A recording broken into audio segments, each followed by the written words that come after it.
So as we all know, Formula One is the pinnacle of technology in motorsport. As I'm sure you've all seen on the TV and in magazines, there are lots of pictures of Formula One cars. But wouldn't it be really cool if we took a Formula One car and split it and opened it, just like an apple? Here at the Sauber F1 team, that's exactly what we've done. We've cut a car straight down the centre line. It's taken us 2 years, but here it is. One of the challenging points of designing a Formula One car are positioning and packaging all the components that make the Formula One car work.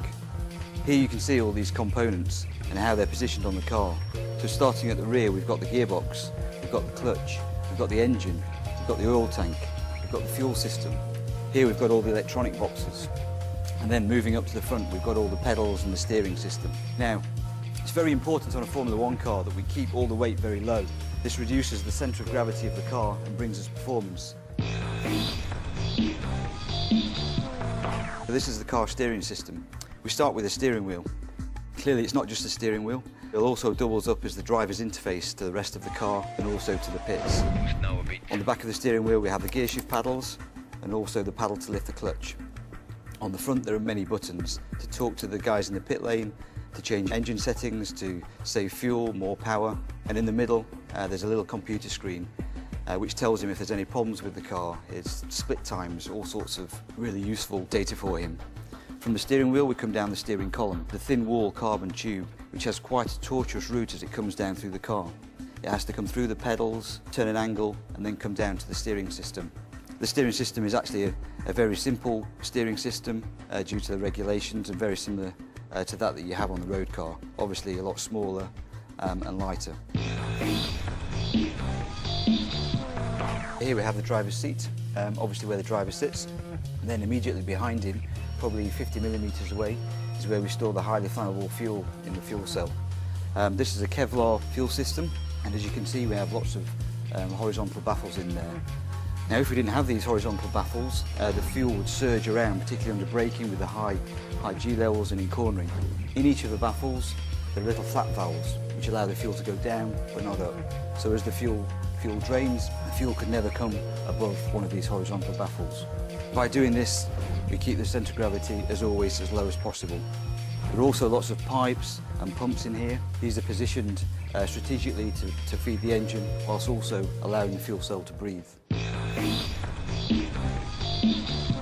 We've spoken about all the technical components on the car and how we position them and package them. I guess the final piece of the jigsaw now is to position the driver. Some say he's the most important part of the car, so let's get him in. It's important to be fit. You are not in a normal position. You have a lot of forces, especially in a crash. I had a big accident last year in Monaco, so we quite know that it's a safe car. Should we get you in then? Of course. You sitting comfy? Well, a little bit. This is how it looks. As I told you, not a very comfortable position to be sitting in 2 hours. We've spoken about getting all the components as low down on the car as possible. Obviously, you're just another component to us. So as you can see, your sort of backside is 10 millimetres away from the tarmac, from the floor. Which obviously you feel when you're racing in the car. Yeah. It's usually a good gauge to tell us if the car is too low because his backside maybe gets a little bit warm. You just feel a small touch. Yeah. Back there. Yeah. Safety is obviously paramount in Formula One. Obviously, if anything does happen, we have a fire extinguisher system on the car, which sits here, which can either be activated by the driver or the marshals at the track. The actual chassis is one big safe haven for the driver. We make the chassis from carbon and honeycomb, so it's very, very strong and very light. There are many other safety features on the car, such as the head padding to stop the driver's head getting injured. We have crash structures above the driver's head and in front of the driver. And then as we move down the car, we have a crash zone at the front. All this packaging that we've spoken about makes it very difficult to try and find anywhere for my Apple to fit, other than this huge void at the front which has to be reserved for the frontal crash test. So anyway, I hope you've enjoyed your tour of a cutaway Sauber F1 car. Thank you very much.